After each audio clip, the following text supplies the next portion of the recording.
तारीख को बिहार में देश की ऐतिहासिक रैली करने जा रहा हूँ 1 दिसंबर को। हमको लगता है कि मोदी जी भी इतनी बड़ी रैली नहीं किए होंगे। कहाँ? गांधी मैदान पटना में। वहाँ 20 सीटों पर लड़ रहा हूँ। उसी से अलग हुआ झारखंड है, 17 सीटें हैं, 14 सीटें हैं, 14 पर लड़ रहा हूँ। वही कह रहे हैं कि अब ये बड़ी विडंबना है, इस देश में बड़ी विडंबना। ये हिस्सेदारी की तो देने की बात करते हैं, लेकिन ये हिस्सेदारी देना नहीं चाहते। अगर इनकी मंशा साफ होती नहीं, हमको पीडीए में काम करना, पीडीए में सिर्फ वोट चाहिए पिछड़े दलितों की, हिस्सेदारी नहीं चाहिए। हम बताइए,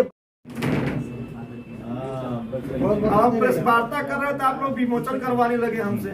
ठीक तो है नहीं, वो विमोचन नहीं है। ये पार्टी जो आप कार्यक्रम कर रहे हो उससे संबंधित है, देखिए लिखा हुआ उस पर। विमोचन नहीं है, कुछ रुके। लेकिन ऐसा नहीं करना चाहते हैं। इन्होंने पिछड़ों की महिलाओं की वोट लेने के लिए एक कार्ड इन्होंने खेला। आप लोगों को याद होगा 2002 में जब माननीय मुलायम सिंह यादव जी को लगा कि मेरी सरकार बनने वाली नहीं है, तो इन्होंने 17 अति पिछड़ी जाति को एससी में शामिल करने का एक बड़ा कार्ड खेला था और पिछड़ों ने इनको वोट दे दिया और इनकी 2003 में सरकार बन गई। वही कार्ड माननीय मोदी जी खेले हैं कि महिलाओं को हम आरक्षण दे रहे हैं 33%, लेकिन इसकी समय सीमा नहीं बता रहे हैं, हम कब लागू करेंगे।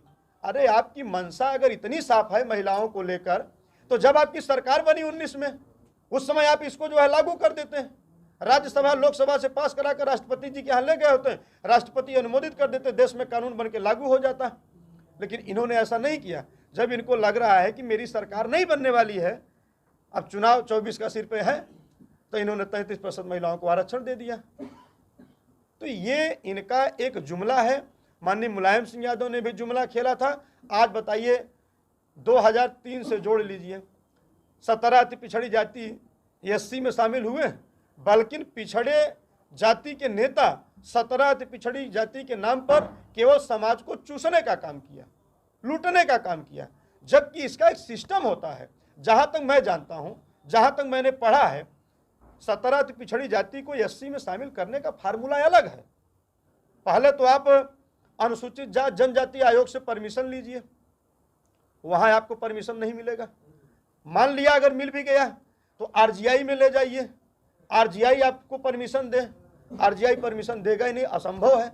चलिए मान लिया दे दिया, लोकसभा में ले जाइए, 2/3 बहुमत से इसको पास कराइए, राज्यसभा में जाए, वहाँ भी 2/3 बहुमत से पास हो, तब ये जब राष्ट्रपति के पास बिल बन के जाए और राष्ट्रपति अनुमोदित कर दे, तब ये देश में कानून बन के लागू हो सकता है। उसके पहले भी संविधान में संशोधन करना पड़ेगा कि जो 27 में से 17 अति पिछड़ी जाति निकलेंगी, उनका क्या परसेंटेज बनता है। पहले 27 में तो उसको काटिए और 22.5 में उसको जोड़िए। अगर हम किसी के घर में जाएं, रहना चाहें, तो कोई हमको जबरदस्ती रहने देगा? देश में दलित भाई आंदोलन कर देंगे।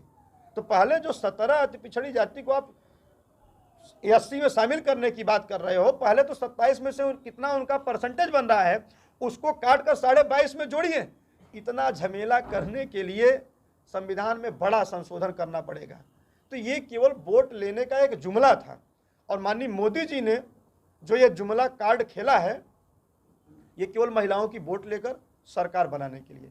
जब हमने यहाँ रैली का आयोजन किया, महारैली का, तो भाजपा के बड़े नेता मुझसे कहने लगे कि गोरखपुर में कुम्हार कहाँ हैं। आप बताइए, गोरखपुर में कुम्हार नहीं है? मैंने 50 गांवों में मैंने खुद दौरा किया और देखा, मैं मतदाता की बात कर रहा हूँ, संख्या की नहीं, 2000, 2200, 1800, 1200, 1000, 800, 900, 400, 500 ऐसे गांव जहां पर इतनी संख्या में मतदाता हैं, लेकिन भाजपा ठप्पा मार रही है कि कुम्हार गोरखपुर में कहाँ हैं। मैं आप लोगों को न्योता देता हूं, 26 तारीख को आइएगा। ये प्रजापति समाज भागीदारी पार्टी ट्रेलर नहीं, पूरा फिल्म दिखाएगी गोरखपुर में, और ये सिद्ध कर दूंगा 1,48,000 वोट केवल गोरखपुर लोकसभा में कुम्हारों की है। मैं बांसगांव की बात नहीं कर रहा हूं, केवल गोरखपुर की बात कर रहा हूं। लेकिन यह समाज अभी तक कभी सपा को, कभी बसपा को, कभी कांग्रेस को, कभी भाजपा को वोट देते चला आया, इसलिए इसकी गणना नहीं थी।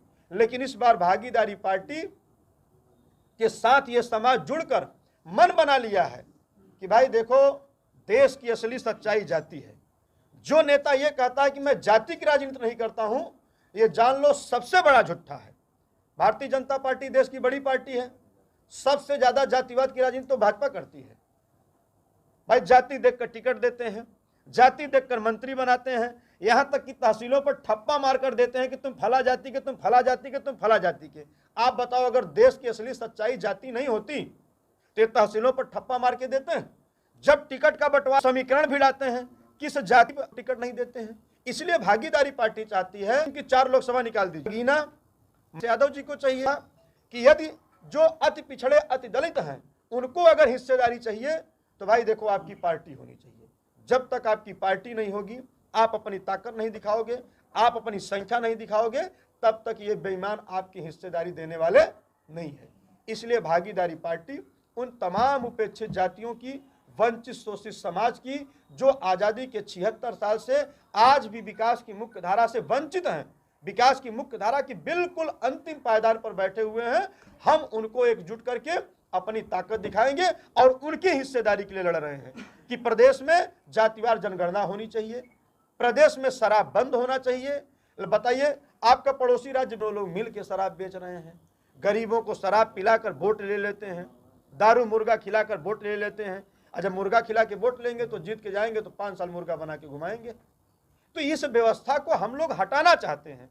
हम चाहते हैं कि गरीबों के बच्चों को शिक्षा मिले, रोजगार मिले। आप बताइए, 69,000 शिक्षक भर्ती में पिछड़ी जाति के 5,945 सीट योगी जी ने खा लिया, लेकिन एक भी पिछड़ी जाति का नेता भाजपा में बैठा हुआ बोलने को तैयार नहीं है। वो चाहे डिप्टी सीएम केशव प्रसाद मौर्य जी हों, चाहे स्वतंत्र देव जी हों, उस समय तो स्वामी प्रसाद मौर्य जी भी साथ में थे, लेकिन कोई भी नेता वो चाहते हैं जो पिछड़े गए लोग हैं।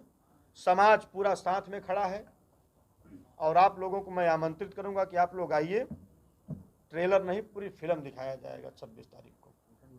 क्या नाम पड़ेगा? हाँ, क्या नाम पड़ेगा? वंचित शोषित जन जागरण महारैली। महेश चंद्रा प्रजापति, राष्ट्रीय प्रमुख महासचिव, भागीदारी पार्टी।